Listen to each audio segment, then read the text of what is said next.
करते हैं खबरों का। देश के सबसे बड़े बैंक एसबीआई ने आज Q4 के नतीजों का ऐलान किया है। इस मौके पर जी बिजनेस से एक्सक्लूसिव बातचीत में एसबीआई के चेयरमैन CS शेट्टी ने कहा है कि चैलेंजिंग टाइम में एसबीआई ने अच्छे नतीजे पेश किए हैं। उन्होंने कहा कि एग्री, एसएमई, रिन्यूअल सेक्टर से लोग की अच्छी डिमांड है और लोन की अच्छी डिमांड। एसबीआई चेयरमैन से बातचीत की हमारी सहयोगी एकता सूरी ने। देश के सबसे बड़े बैंक एसबीआई के क्वार्टरली रिजल्ट्स पर बात करने के लिए मेरे साथ है इस समय CS शेट्टी जी। सर, आपका जी बिजनेस में स्वागत है। सर, आप रिजल्ट्स को किस तरह से देख रहे हैं, क्योंकि हम क्वार्टरली बेसिस पर देखें तो हमें निम फ्लैट दिख रहा है, ईयरली बेसिस पर देखें तो 32 BPS की गिरावट दिख रही है। आप कैसे एनालाइज करते हैं इसे? ये चैलेंजिंग टाइम्स में तो एसबीआई अच्छा रिजल्ट ही दिया है मेरे ख्याल से। पहले बार State Bank of India operating profit एक माइलस्टोन क्रॉस कर दी 1 लाख करोड़ का, और एसेट क्वालिटी मेंटेन रेशियोज भी अच्छा है। Gross NPA percentage first time 2% से नीचे आया है, और net NPA below 0.5% for the first time.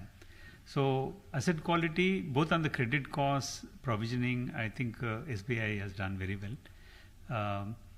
And on the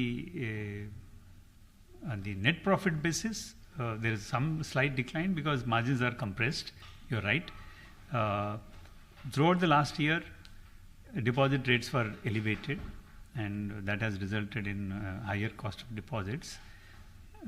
मेरे ख्याल से in the challenging times we have done fairly well. आपने बोला लास्ट क्वार्टर में लोग बहुत से बैंक्स ने ब्याज नहीं कम किया फिक्स डिपॉजिट पर। इस नए फाइनेंशियल ईयर में हम कब तक इम्पैक्ट देख पाएंगे, और लोन्स भी कब तक सस्ते लगेंगे लोगों को? लोन तो सस्ते रहेंगे बिकॉज ये रेट साइकिल, ये जो मॉडरेट रेट साइकिल है, मीन्स रेपो रेट तो मॉडरेट हो जाएगा, and housing loans, SME loans, ये जो रेपो लिंक्ड है वो तो सस्ता जरूर हो जाएगा। And corporate loan which are link to the MCLR, जैसा भी डिपॉजिट रेट्स कम हो जाता है, मेरे ख्याल से 2 क्वार्टर्स लग जाएगा MCLR रीएडजस्ट होने में।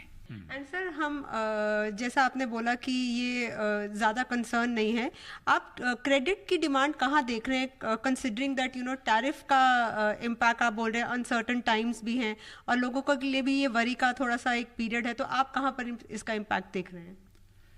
टैरिफ रिलेटेड इम्पैक्ट तो नज़र नहीं आ रहा इमीडिएटली। थोड़ा एक कोर सेक्टर में people are wait and watch mode में है, स्टील वगैरह, but other sectors, roads, renewables, ये सब I think there is a good pipeline which we mentioned also. हमारा ग्रोथ रेट एसएमई में भी आ रहा है, एग्रीकल्चर में भी आ रहा है, और home loan growth rate is almost 14.4%. We have witnessed one of the largest home loan growth rate, and with the reducing rate of interest, I think these sectors will do very well.